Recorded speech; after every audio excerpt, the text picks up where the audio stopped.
doesn't know anything about Indonesia? No, everybody knows about Indonesia, yeah? Everybody knows about Indonesia, yeah?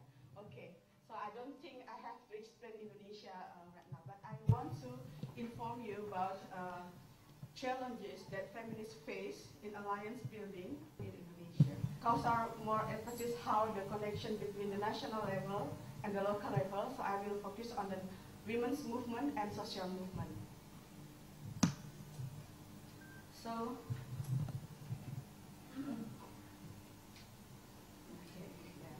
when I have discussed with other feminists in Indonesia, whether from national and local level, everybody has ideal view that women movement is part of social movement. The relation has to be synergy with mutual support and contribution. The feminist perspective, like values, issues, and approaches, become the perspective of the social movement. The reality is different. Although the feminist and social movement has a collaboration during the fall of Suharto in 1999, and even known as a pioneer. Is it the next? Is the next? Yes, this one. Yeah.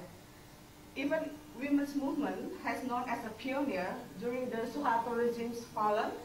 Now it's clear that feminist movement acts on its own, and it's almost disconnected from other movements on feminist values, perspective, and issue. Look at the diagram, and the orange circle show that the priority issues of feminist movement after Suharto regime, there are at least two priority. One is the domestic violence, and then the other one is political participation. Although domestic violence and political participation are important issues for democratization and human rights, the other social movement sees domestic violence as an exclusive to women interests and antagonistic to the men. While women demand for 30% representative in the parliament was seen as a sign of weakness of women when women wants to compete with men. So this shows that the temporary collaboration when facing the same enemy did not last. Next slide. Next slide. Why? First, it's related to the history. Social movement in Indonesia, including women movement, focusing on the challenge of the authoritarian regime of the state. When the enemy was overthrown, no other common enemy, it makes difference of collaboration. Patriarchy is not seen as a common enemy. The second reason is Indonesian human rights discourse has some assumption that human rights in the public arena are more important than rights in domestic arena. Women issues are seen as belonging to domestic arena.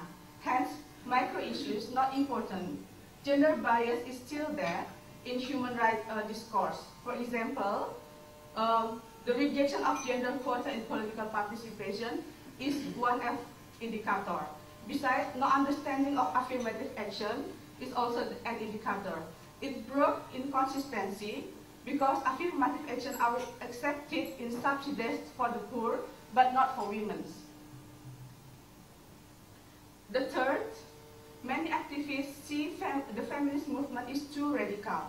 Feminist challenge men not only in the domestic, but also in the public arena. Although feminist movement did not have support from the other social movement, the feminist movement successfully brought about change. For example, one the issue of domestic violence and political participation. They brought about change in political opinions and the state level. For example, in local and national level, there are new policies, institutions, budgets, and programs has been set up. There are at least three factors. First, is the successful to mobilize of women's group at all levels, like classes, religious, and social status, to support the action. Second,